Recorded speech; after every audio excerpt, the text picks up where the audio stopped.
아버지가 자기 아들에게 농사를 지을 수 있도록 밭과 농기구와 종자씨를 주었습니다.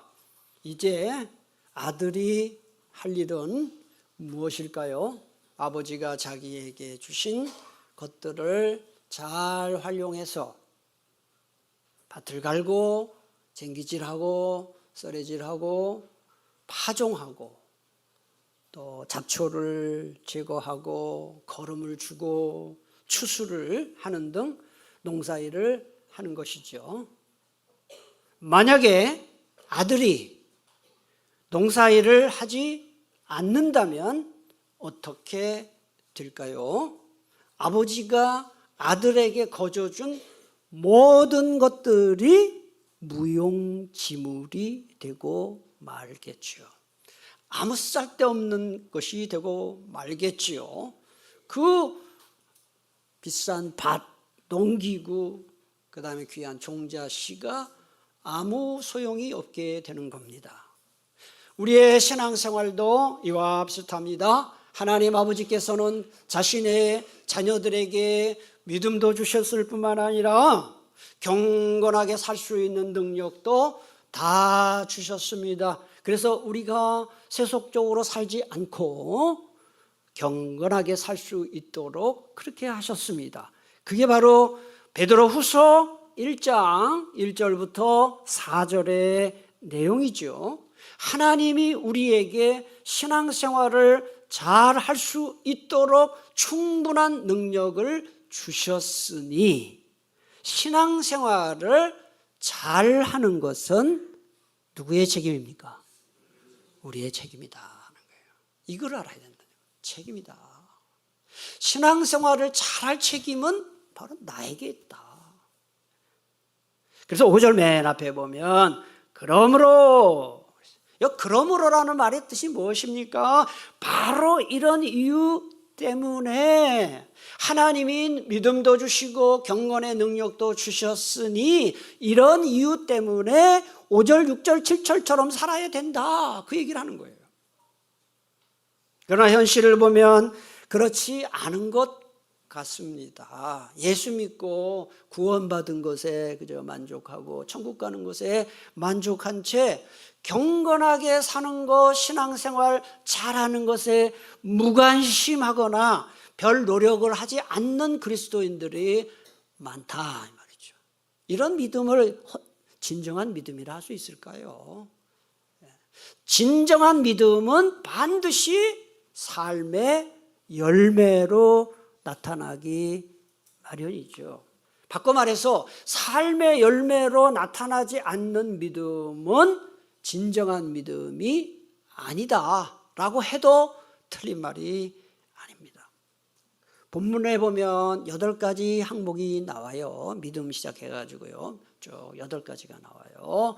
이 8가지 항목은 예수 믿고 구원받은 사람들이 그의 삶에서 실천하고 드러내야 할 그럴 미덕의 목록입니다. 그래서 이거를 소위 이른바 그리스도인들의 8대 미덕 이렇게 말하는 거죠. 여러분 이제 오늘과 다음 시간에 배울 텐데 이 8가지 잘하면 정말 멋있는 그리스도인이 될 겁니다. 8가지 미덕. 하필 8개일까요? 왜? 베드로후서가 기록된 그 당시에 이방인들과 유대인들의 이 사고 체계에서 8이라는 거, 8이라는 숫자는 2가지 의미를 갖고 있었다 그래요. 신비스러운 의미, 또 하나는 완전수. 우리 7자만 완전수로 알지만 이 8자도 이방인들과 유대인들 사고 체계에서 완전수의 의미를 갖고 있었어요. 그러니까 완전한 신앙생활은 이런 것들이 갖추어져야 된다 하는 의미를 갖겠죠. 오늘 본문에 나오는 것처럼 미덕이나 덕성을 사슬처럼 연속적으로 나열하는 이런 문학 기법을 가리켜서 연쇄식 논법이다 그렇게 합니다. 여러분 요거 8개가 나오는데요. 이거 조금 여러분들이 오해하시면 안 됩니다. 믿음이 맨 앞에 나오고 그 다음에 덕이 나오고 지식이 나오고 나오는데 한 가지를 다 해야만 그 다음 할 수 있고 요걸 다 해야만 이런 뜻이 아니고요. 이거는 개개의 미덕이 서로 상호작용을 해서 보완하는 성질을 갖는 그런 논리이지요. 8개의 미덕 중에서 가장 앞에 나온 미덕이 뭡니까? 한번 눈으로 보세요. 5절 맨 앞에 8개 중에 맨 앞에 뭐가 나와요? 믿음이 나와요. 거기다 1번이라고 써놓으면 돼요. 요건 믿음, 그 다음에 나머지 7개는 전부 뭐냐? 믿음에서 나오는 열매, 경건한 삶이에요. 그래서 이 믿음에서 나오는 경건한 삶 7개예요. 그래서 이 믿음과 경건한 삶은 그는 마치 건물의 기초와 건물의 관계와 비슷합니다. 여러분, 기초가 아예 없거나 또는 부실한 기초 위에 건물을 세우면 어떻게 되겠습니까? 건물이 무너지죠. 참 기억하기도 싫지만 삼풍백화점이 무너지고 또 성수대교가 무너진 것 전부 기초가 부실한 것이죠. 그러나 또 반대로 기초공사는 튼튼히 했지만 자금 부족으로 인해서 건물을 짓다만 보기가 어떻습니까? 여러분, 그 보기가 좋습니까? 흉물입니까?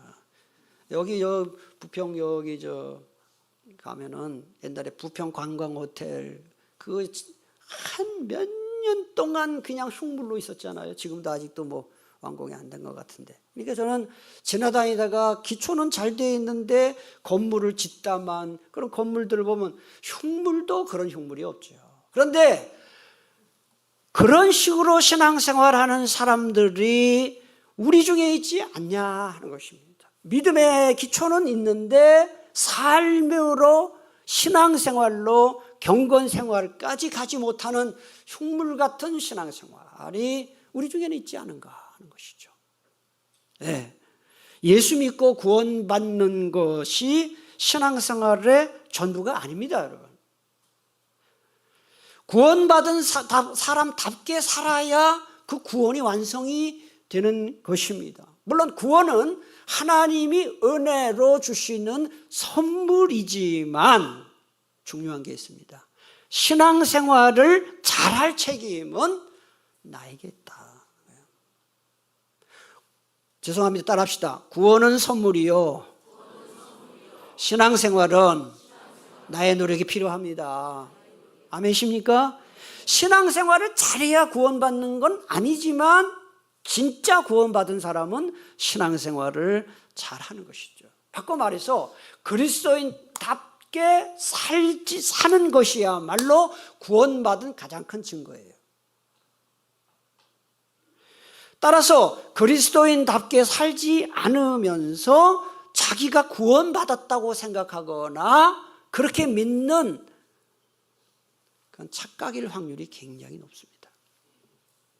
제가 좀 조심스러운 이야기, 또 여러분의 마음에 좀 부담을 줄 만한 이야기 좀 하나 할게요. 교회 정기적으로 예배 참석하시는 분들 중에 우리 교회나 다른 교회나 마찬가지입니다. 사실 구원받지 못한 자들 있습니다. 분명히 있습니다. 자기는 지금 교회 매주 나오니까 구원받았다고 생각하지만 구원받지 못한 자들 있습니다. 조금 더 심한 말 할까요? 목회자들 중에도 구원받지 못하는 사람이 분명히 있습니다. 있습니다. 나중에 천국 가서 하나님이 다 판단하실 일이지만 제가 목회를 해보니까 구원받지 못하고도 얼마든지 인간의 기법으로 설교할 수 있습니다. 목회할 수 있습니다.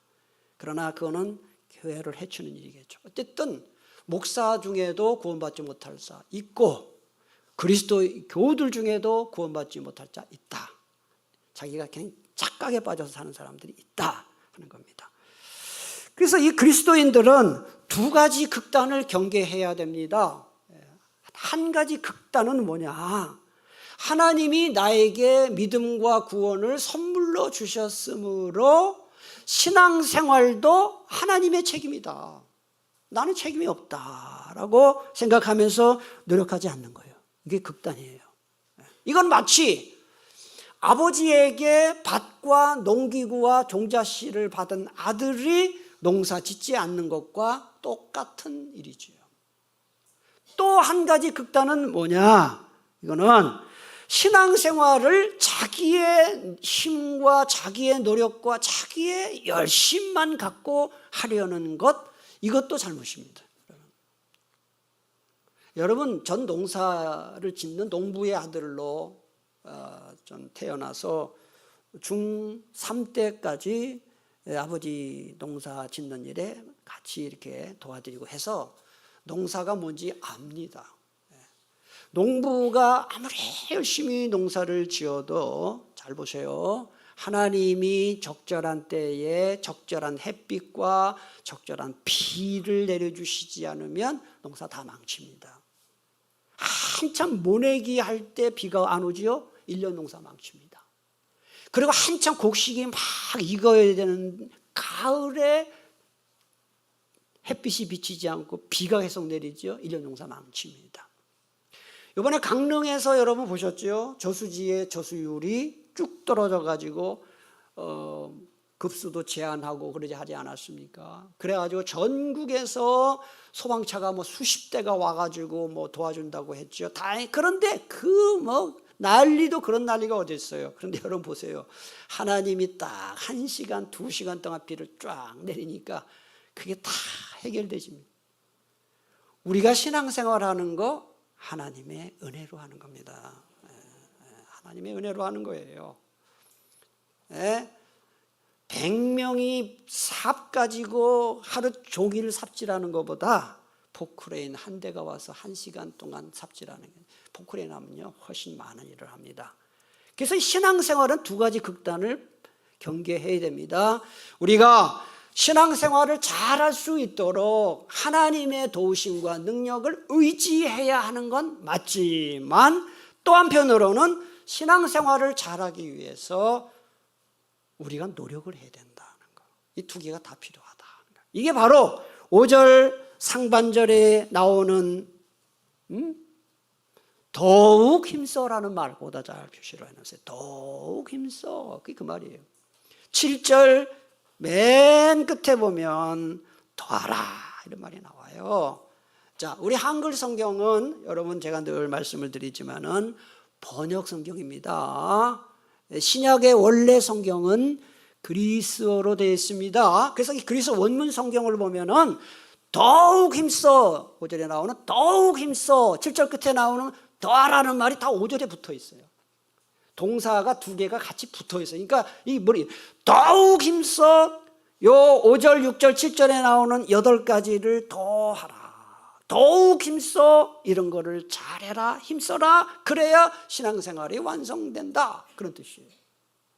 자, 그래서 이 베드로후서에는 신앙생활에 힘써라는 말이 많이 나오는데 오늘 5절 더욱 힘써 거기만 나오지 않고요. 한번 찾아보세요. 10절 보세요. 10절.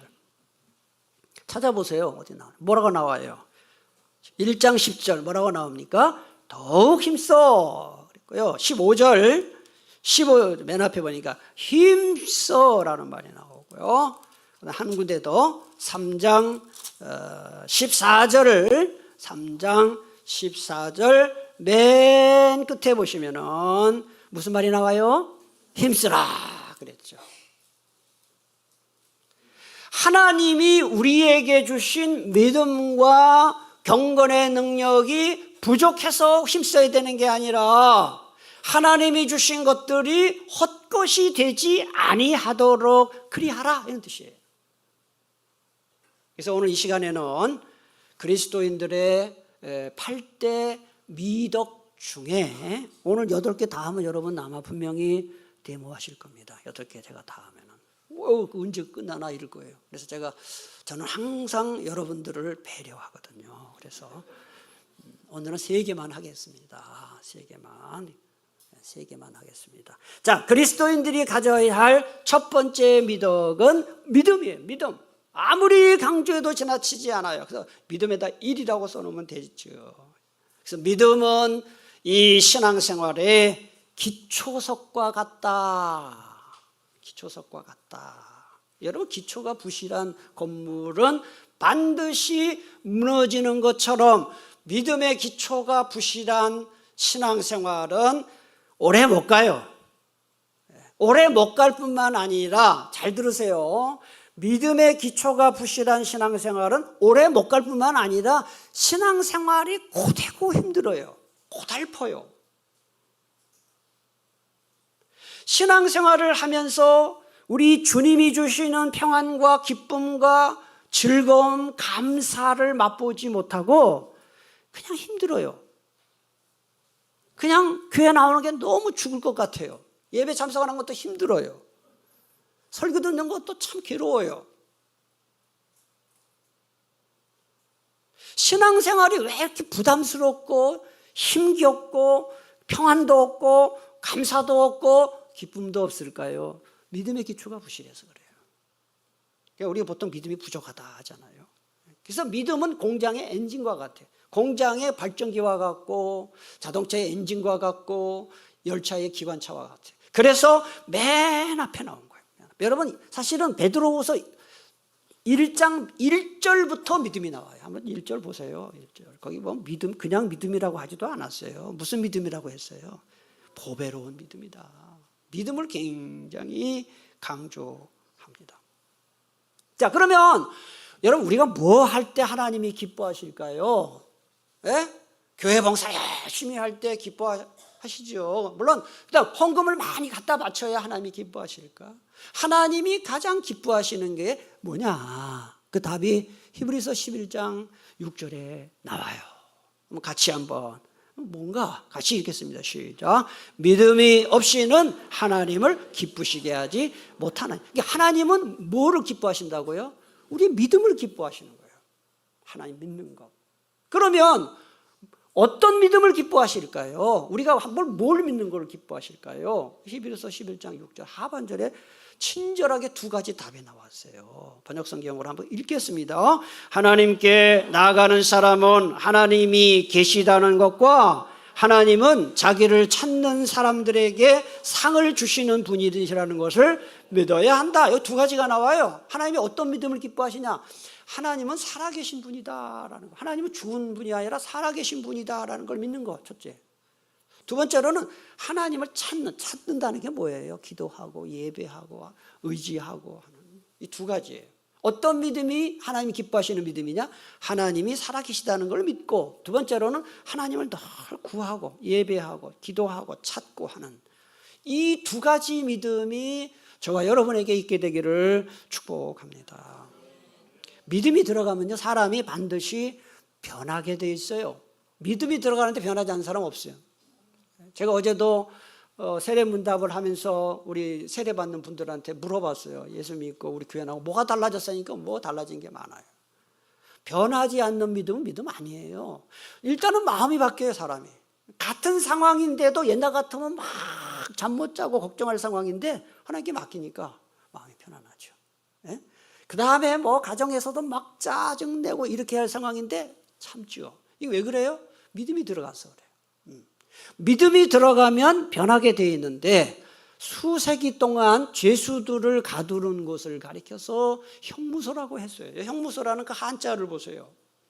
이거는 죄의 대가를 치르는 곳이라는 뜻입니다.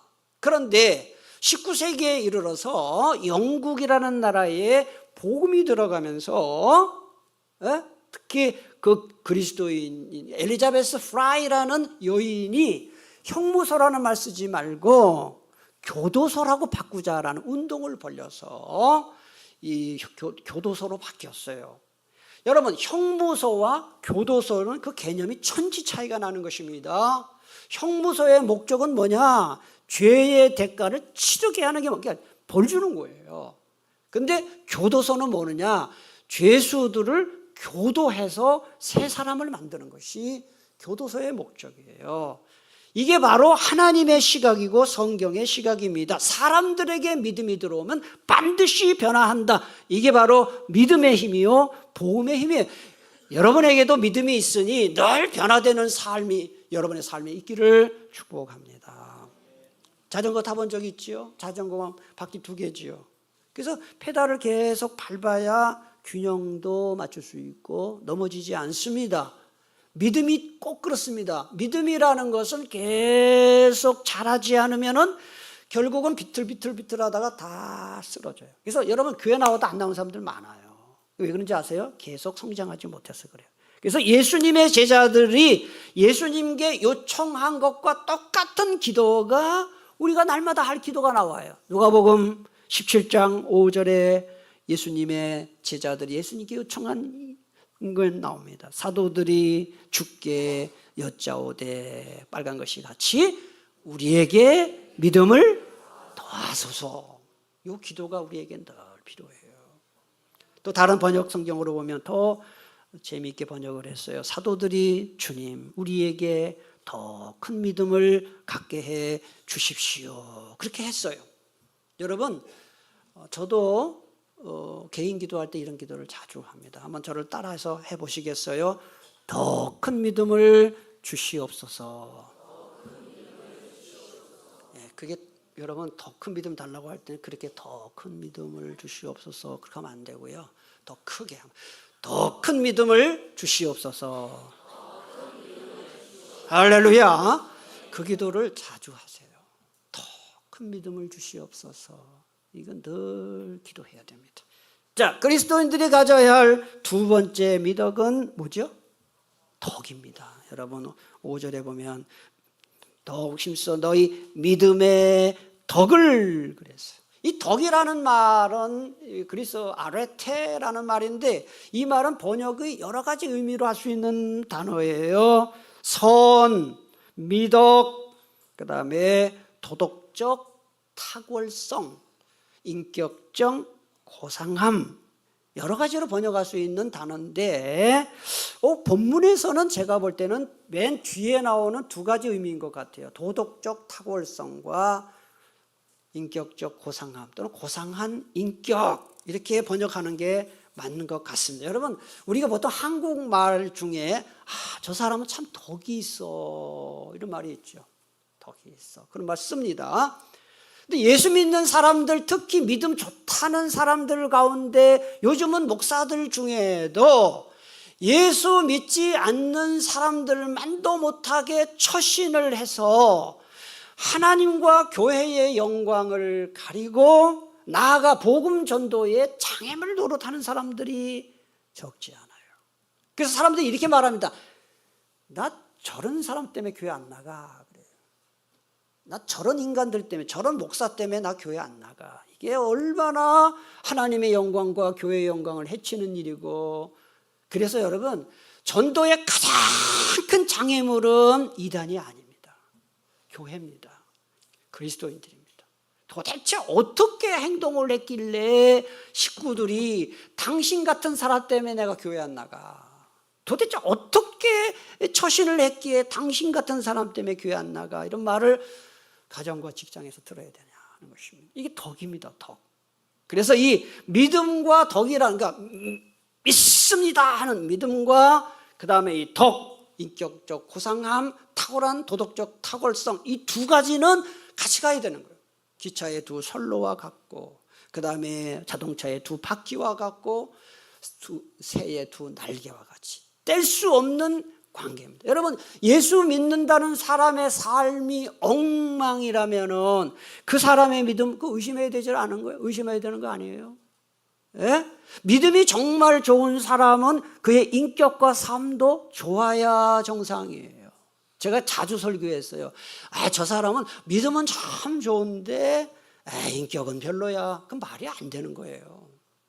여러분 이 인격 속에는 인간관계도 들어가 있다는 거 아세요? 성질도 들어가 있어요. 성품도. 저 사람은 기도도 잘하고 믿음은 참 좋은데 영 인간관계 엉망이야. 그 사람은 믿음도 엉망인 겁니다. 그게 뗄 수가 없는 겁니다. 그래서 골로새 3장 12절에 보니까 여러분은 하나님의 택하심을 입은 사랑받는 거룩한 사람들, 이게 구원받은 사람이잖아요. 구원받은 사람답게 어떻게 하라고 했는지를 그 뒤에를 같이 한번 읽겠습니다. 시작. 동정심과 친절함과 겸손함과 온유함과 오래 참음을 옷 입듯이 같이 가는 거예요. 구원받았다, 믿습니다, 그거하고 삶은 같이 가는 거예요. 그래서 이 인격과 성품은 믿음을 담는 그릇입니다. 그릇. 그래서 사람이 믿음이 들어가면은 인격이 변화되고 성품이 변화되는 건 맞아요. 맞습니다. 변화됩니다. 변화되는 건 맞지만 제가 가만히 제 자신을 봐도 그렇고 우리 교회 여러분을 봐도 그렇고 성질이 아주 급한 사람은요, 쉽게 성질이 느긋하게 되지 않더라고. 죽을 때까지 성질 부리는 사람도 나는 몇 명 봤어요. 아주 성질이 고약한, 예수 믿어요. 근데 그 고약한 게 좀 덜 고약한 거지 계속 고약해. 아주 속이 밴댕이, 내가 밴댕이 속 같다는 말을 체험하려고 밴댕이 먹을 때 속을 들여다봤어요. 진짜 좁더만요. 저 사람 밴댕이 같아 속이. 예수 믿으면 넓어져야 돼요. 저 고래처럼. 그런데 맨날 좀 큰 밴댕이로 변했을 뿐이지 그냥 맨날 밴댕이야. 야, 내가 사람이 성질이 잘 안 바뀌는구나. 죽을 때까지. 그래서 인격과 성품은 믿음이 들어가면 바뀌는 게 정상인데 또 하나 내가 깨달은 게 있어요. 목회를 하면서. 교회 나오기 전부터 천성적으로 인격과 성품이 좋은 사람들은요, 믿음 들어가잖아요. 얼마나 금방 성숙하는지 몰라요. 많이 봤어요. 그러니까 인격과 성품은 굉장히 중요하다. 여러분, 가정 행복, 부부 행복의 비결이 뭔지 아세요? 그것도 인격과 성품이에요. 그것도 인격과 성품이에요. 가정이 왜 불안한지 아세요? 가정이 불안한 게 돈 때문에 불안하다? 애들이 속썩여서 불안하다? 불안하다? 또는 다른 병이 있어서 가정이 불안하다? 물론 말할 수는, 물론 영향을 미칠 수는 있지만, 가정이 불화한 가장 큰 이유는 가족들이 서로를 인격적으로 존중해 주지 않아서 그래요. 그냥 함부로 성질내고 막 비난하고 너 때문에 되는 게 없어 이렇게 막 탓을 하고 다 네 잘못이야 그러고 이게 도무지 인격이 없어요. 사람은 인격적으로 대하지 않아요. 그러면 가정이 불안한 거예요. 그런데 자기가 인격이 있어야 남을 인격적으로, 그러니까 여러분 이걸 하면 됩니다. 막 성질내고 함부로 배우자에게 성질내고 애들한테 성질내고 부모한테 막 성질 부리죠. 그러면 속으로 이렇게 생각하면 딱 맞습니다. 아이고, 나는 인격이 없구나. 인격이 있어야 인격적으로 대하죠. 최근 통계를 보면서 제가 참 그래도 좋은 일이다 생각한 게 있어서 소개합니다. 옛날에는 배우자 선택할 때 그 기준이 경제력 봤어요. 그 앞쪽으로 돈이 얼마 있냐. 또 젊을 때는 외모 많이 봐요. 외모. 그다음에 학벌이 얼마나 되느냐. 집안이 어떤 이런 거를 많이 봤는데 최근에 통계를 보니까 바뀌었어요. 인격과 성품을 이제 사람들이 많이, 그게 앞으로 왔어요. 앞으로. 특히 결혼하는 그 커플의 17%는 재혼입니다, 요새. 재혼이 많아졌죠. 그래서 이 재혼 부부는 초혼 부부에 비해서 압도적으로 배우자의 기준 1위가 뭐냐? 인격과 성품을 본다 이랬어요. 그래서 제가 왜 그럴까? 왜 초혼 부부에 비해서 재혼 부부가 인격과 성품을 맨 앞으로 볼까? 압도적으로 그래요. 왜 그럴까? 결혼해서 살아보니까 돈 많은 것도 필요 없고 돈 많이 배운 놈이나 못 배운 놈이나 돈 많은 놈이나 돈 없는 놈이나 그 성질이 나쁘고 더러우면 사는 게 더러워. 사는 게 힘들어. 고달퍼. 맨날 그 지옥이지 뭐예요. 제가 표현이 좀 지나치게 용서하세요. 사람이 좋아야 돈이 없어도 힘들어도 이게 가정이 평안해. 동의하시면 아멘 해보셔요. 사람이 좋아야 돼, 사람이. 예? 그래서 믿음이 좋다, 믿음이 좋아진다, 사람이 좋아지는 거예요.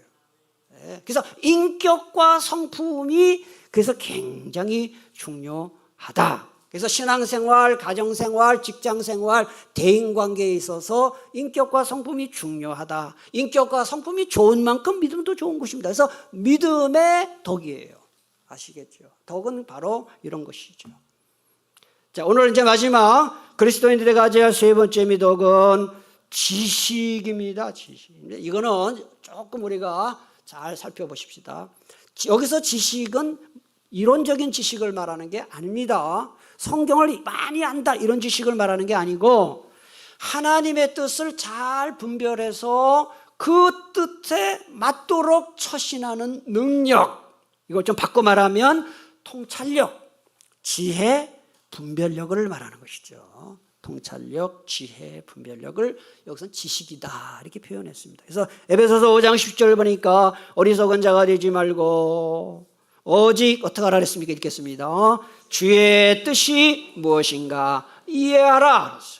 빌립보서 1장 9절 10절 내가 기도하노라 너희 사랑을 지식과 모든 총명으로 점점 더 풍성하게 하사 너희로 같이 시작 지극히 선한 것을 분별력입니다. 분별력, 통찰력, 지혜 이런 거를 지식이다 이렇게 표현했습니다. 여러분 지금 베드로후서를 쓴 사람이 베드로거든요. 사도 베드로. 여러분이 아는 베드로는 여러분이 아는 베드로는 온순하고 차분한 사람인 것 같아요. 다혈질인 것 같아요. 뭘 보니까 그래요? 뭘 보니까? 뭘 보니까 급한 것 같아요? 성경에 뭐가 나와요? 다혈질이. 베드로가 어떻게 하는 게 나와요? 예수님 체포하러 온 대제사장의 종 말고의 오른길을 칼로 자르지 않나. 그러니까 예수님이 야 칼 걷어라. 검을 든지 않은 검으로 망한다. 또 예수님 바다에 걸어오시니까 아따 나도 걷겠다고 바다에 푹 들어갔는데 보니까 이거 파도 보니까 아이고 사람 살려 그러고 막 뛰어들고 칼 들고 설치고 또 예수님이 너희들 다 나를 버릴 거다 그러니까 예수님 그런 말 하지 마세요. 다른 사람 다 버릴지라도 나는 주님 절대로 버리지 않겠습니다 했지만 어떻게 했나요? 닭이 3번 울 때 3번 울자 그리고 완전 배신했죠. 그러니까 막 결심 잘하고 바다에 뛰어들기 잘하고 남 귀 자르고 예수님 배신 때리고 그 닭이 울고 그래서 치킨을 안 먹었다고 그러잖아요. 진짜인지 모르지만 그 트라우마 때문에. 어쨌든 즉흥적이에요. 충동적이에요. 여기서 우리가 알 수 있는 게 많습니다. 열심과 열정보다 중요한 것이 뭐냐? 바른 방향이에요. 그러니까 방향, 이성과 지식과 지혜에 통제되는 열심. 그래서 속도보다 방향이 중요하다. 따라합시다. 속도보다 방향이 중요하다. 여러분 방향이 잘못되면요 빨리 갈수록 나쁜 거예요. 서울 갈 사람이 부산으로 빨리 가보세요.